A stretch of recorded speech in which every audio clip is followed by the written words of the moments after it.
Okay, good morning and welcome to Iyun with Benzion, the last Iyun with Benzion on Maseches Yevamos. Why? Because it's the last daf of Maseches Yevamos. Thank God I've given an Iyun share on every daf of Maseches Yevamos except the last one. Until now, I'm going to give it on the last daf. The Gemara we talked about Eidus Isha. I've distinguished between an Eid Kasher, where I've said that's really proof for a woman to get married, and I wanted to say with the Mishnah that says that all the klalos and all the punishments that the Mishnah and Pei Zayin and Beis details only apply in case of psuli eidos. By a kosher eid echad, because the eid echad has belief to cause a doubt, to make someone take a shvua, it causes someone to take a shvua. I want to say 75% proof. It's a chazaka. It's not proof, but it's a chazaka. 75%. Right? It's like in math, right? You have A, B, C. A is 90 or 95% accurate. B is B. B is behold, or stay with what you are. Teku in the Gemara. Everyone in the Gemara thinks Teku means, 50% suffix. We're not sure. No, Teku. Tishbi, Taras, Kushus, Abayas. No. Teku means let it be. B is 80%. 80 and above is a B in school. So therefore, the first side of that suffix was the B. It's 80%. The Gemara is deciding. It's not something with the suffix.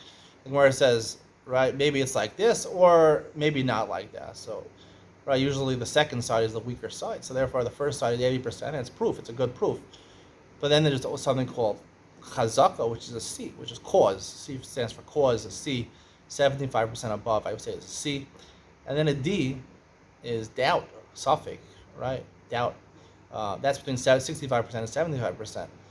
Below 65% is an F, which is a fail, which means that when we talk about suffix and doubt, we're already talking about you need 65% of proof to create a doubt. If you fail to get 65%, then it is in the realm of failure. And like I've said many times, you round off the way you're going. Are you going l'chula in this halacha? Are you going l'chumra in this halacha? If you go in l'chumra in halacha, we serve Murphy's law, and you fail it one way. If you're going, there's reason to be makel, so then you're failing the other way. You need 65%, and you're innocent and they're proven guilty. We'll talk more about this as we go through Shas. So somehow I brought in academics into here, and I want to just further say that an Eid Echad, I said, is 80% proof because he has the doubt, plus he has Milsa Dalvida Lagluya, the Gemara says can be found out. That's circumstantial evidence, at least 80% proof. And we've talked about the Isha, right? Here the Gemara, the Mishnayos, on Nafkuf Chav Beis Man Aleph, the Gemara says originally they used to not believe psuli eidos. They didn't, and I want to say that means they only didn't believe psuli eidos. Like Rabbi Akiva says, they didn't believe psuli eidos. There's a sheet that Lezer, sure we don't hold like that. Even in Eid Echad they didn't believe, but they didn't believe psuli eidos, right? And then they turned it around, and the Gemara says, the Mishnah says on Kuf Chav Beis Man Aleph that Hokziko after they changed, or Gamliel changed the status quo, and you do rely on psuli eidos. Now, we said in the Mishnah on Pei Zayin and Beis that psuli eidos work because why? On a combination of things. First of all, the Isha's daikol mitzvah. A woman, when she's getting married, she's going to want to look into it. She's not going to want to make sure that she want to make sure her husband's dead, and she's not going to come back and ruin her second marriage. And also because we're machmir with all the chumras. So I've explained it as two separate things, a bunch of different reasons, but I really want to formulate it as one reason, and like the Gemara says, daikol mitzvah, Isha daikol mitzvah, and really, Eidas Isha is invalid, b'chol Torah kula. Why we rely on it over here? We rely on it over here is because daikol mitzvah, even though it's not enough proof, but it is enough of a chazaka. It is a chazaka, it is an assumption. The Gemara says, Isha daikol mitzvah, it doesn't mean that rov nashim or daikol mitzvah should be a proof. It just means Isha daikol mitzvah, the tendency, the nature of woman is to be daikol mitzvah. And therefore, since the nature was to be daikol mitzvah, so therefore, she had a cheskas eishes. She had a chazaka status quo. She was married, which means 75% she was married. She remains married, but the chazaka that she establishes daikol mitzvah knocks out that chazaka, cheskas eishes, and creates no chazakas one way or the other. So therefore, now she can go to Beis Din, and Beis Din can give her approval to get remarried. But she is being machlas. They're saying basically, you go get remarried, but you don't have a right to get married necessarily. You're being machlas. You have a stuff. Do you want to take the risks? Like in life, a lot of times we have questions. Do you want to take the risk? It's up to you to take the risk. You want to enter the stock market. There's risk involved. You want to enter business. There's risk involved. Most things in life. How cautious you want to be with your health. That's a risk in life. There's always pros versus cons, and Sometimes you don't want to take a high risk. Sometimes it's worth to take a high risk. You need to, but it's on your own risk. That's what basically Benzion is saying by Edus Isha. All they're saying, like Lashon Chazaka, is that we knock out the Cheskas Isha. We rely on Daiko Mitzvah, right? Because no matter who it testifies, the Gemara says even a Baskol comes. That's basically worthless. We don't care about a Baskol. So a heavenly voice, I don't know, some crazy person saying something, whatever a Baskol means.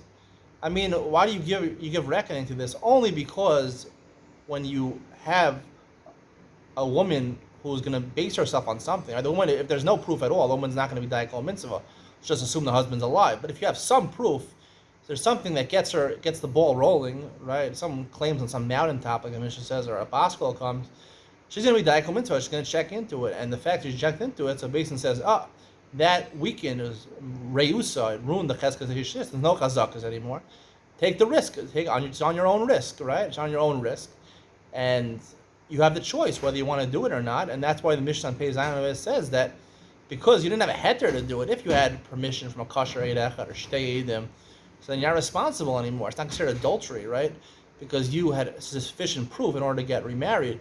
But here it's taking on your own risk. And Chazal said you want it on your own risk, right? So you did it. It's your fault if you relied on it.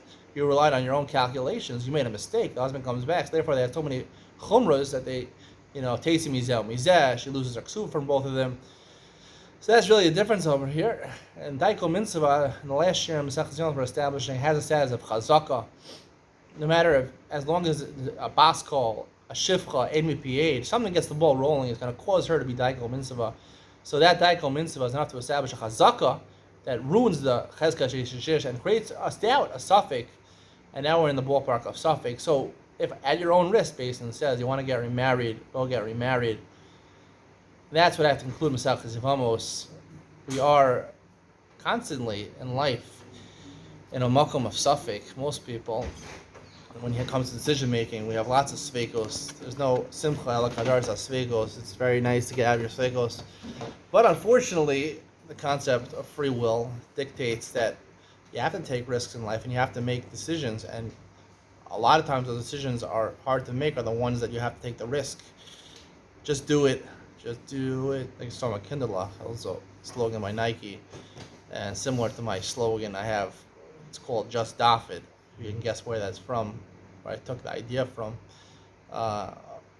It's my own, just daf it. It makes sense, just daf it. Just do it. Just daf it. Just do it. Even if it's hard for you, even if today's daf is not the best for you, just do it. Just daf it. And you'll see success. And you'll be with me. You'll be entertained. You'll have fun. Stay tuned for Masechet Ksuvos starting tomorrow.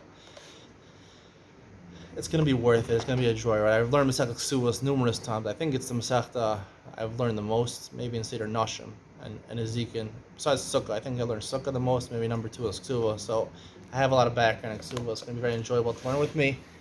And we'll have some good Iyun Shirim, of course. Stay tuned. See you on the other side of Masechet Ksuvos.